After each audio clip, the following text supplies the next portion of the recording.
বাংলা রান্নাঘর চ্যানেলে তোমাদের সবাইকে স্বাগত জানিয়ে আরও একটা নতুন রেসিপি নিয়ে হাজির হয়ে গেলাম। বছর ঘুরে আবারও চলে আসলো নতুন বছর।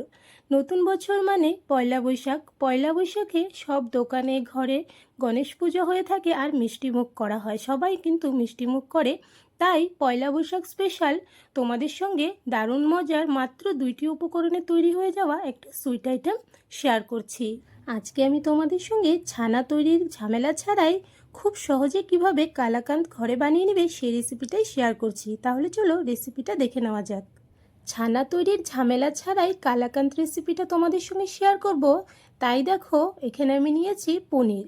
প্যাকেট পনির 200 গ্রাম এখানে নিয়েছি। তোমরা চাইলে দোকানের যে মিষ্টির দোকানের যে পনিরটা পাওয়া যায় সেটাও নিতে পারো। এইবার পনিরটাকে আমি গ্রেট করে নিলাম। তোমরা চাইলে হাত দিয়েও ম্যাশ করে নিতে পারো, তবে গ্রেট করে নিলে খুব ইজি হয় প্রসেসটা। এবার দেখো, গ্রেট করার পর কত সুন্দর হয়েছে, একদম ঝিরিঝিরি আমি করেছি। এবার হাত দিয়ে এই ছানাটাকে একটু মেখে নিতে হবে। আর পনিরটাকে আমি যেহেতু গ্রেটারে গ্রেট করে নিয়েছি, তাই খুব বেশি কিন্তু মাখার দরকার পড়বে না। হালকা করে একটু মেখে নিলেই কিন্তু হয়ে যাবে। আমার এখানে পনিরটা রেডি হয়ে গেছে। এবার সন্দেশগুলো বানিয়ে নেব। সন্দেশ বানানোর জন্য একটা কড়াই নিয়েছি, এর মধ্যে 1 চামচ নিয়ে নিলাম ঘি।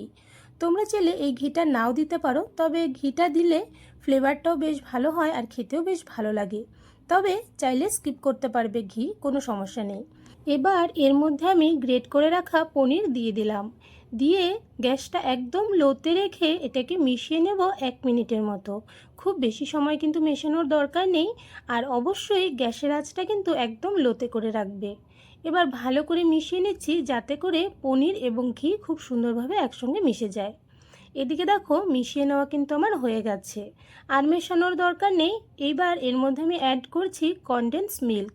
কনডেন্স মিল্কের পরিবর্তে চাইলে চিনি এবং গুঁড়ো দুধও অ্যাড করতে পারো, তবে কনডেন্স মিল্ক এবং এই পনির দিয়ে এই কালাকাঁদ রেসিপিটা কিন্তু সবথেকে ভালো হয়। এবার এখানে আমি 1/2 কাপের মতো কনডেন্স মিল্ক অ্যাড করেছি। এবার কনডেন্স মিল্ক এবং পনির খুব সুন্দরভাবে মিশিয়ে এভাবে করে নাড়তে থাকবো। এটাকে কিন্তু একদমই ছেড়ে দেওয়া যাবে না। আর অবশ্যই গ্যাসের আঁচটা লোতে রেখে পুরো কাজটা করতে হবে। গ্যাসের আঁচ যদি বাড়িয়ে দাও তাহলে কিন্তু নিচের থেকে লেগেও যেতে পারে, আর ছানাটা কিন্তু ড্রাই হয়ে যাবে, সেক্ষেত্রে সন্দেশগুলো খেতে ভালো লাগবে না। দেখো, আমি 2 থেকে 3 মিনিটের মতন হয়েছে, এটাকে অনবরত এইভাবে নেড়ে যাচ্ছি। আর এখন কিন্তু বেশ ড্রাই হয়ে গেছে, মানে এর মধ্যে যে জল জল ভাবটা ছিল সেটা কিন্তু শুকিয়ে গেছে। আর একসঙ্গে করলে একসঙ্গে কিন্তু হয়ে যাচ্ছে, একদম রেডি। এবার নামিয়ে নিচ্ছি। এবার এটাকে সেট করব। আর সেট করার জন্য কিন্তু গরম গরম অবস্থাতেই কোনো প্লেট বা থালাতে সেট করতে হবে। আমি যেই থালাতে পনিরটা গ্রেট করে নিয়েছিলাম তার মধ্যেই এটাকে সেট হওয়ার জন্য দিয়ে দিলাম। আর এটা কিন্তু ঠান্ডা হয়ে গেলে আর সেট হবে না, তাই গরম গরম অবস্থায় নামিয়ে সঙ্গে সঙ্গেই এভাবে করে দিয়ে দিতে হবে যেটার মধ্যে তোমরা সেট করতে চাও সেই পাত্রে। আমি দিয়ে ভালো করে এটাকে চারপাশ থেকে সমান করে, উপর থেকেও একটু সমান করে নিয়ে উপর থেকে দিয়ে দিলাম অল্প কেশরের ধাগা। এবার এটাকে আমি রেখে দেব পুরোপুরি ঠান্ডা হয়ে যাওয়া পর্যন্ত। ততক্ষণে কিন্তু এটা খুব সুন্দর সেট হয়ে যাবে। এদিকে দেখো, আমার এই সন্দেশের এই মিশ্রণটা কিন্তু পুরোপুরি ঠান্ডা হয়ে গেছে, আর এটা কিন্তু খুব সুন্দরভাবে সেটও হয়ে গেছে। এবার আমি তোমাদের কেটে দেখাচ্ছি।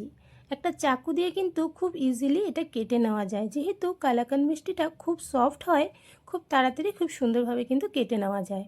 আমি আমার পছন্দ মতো সাইজে কেটে নিচ্ছি, তোমরা তোমাদের পছন্দ মতো সাইজে কেটে নেবে।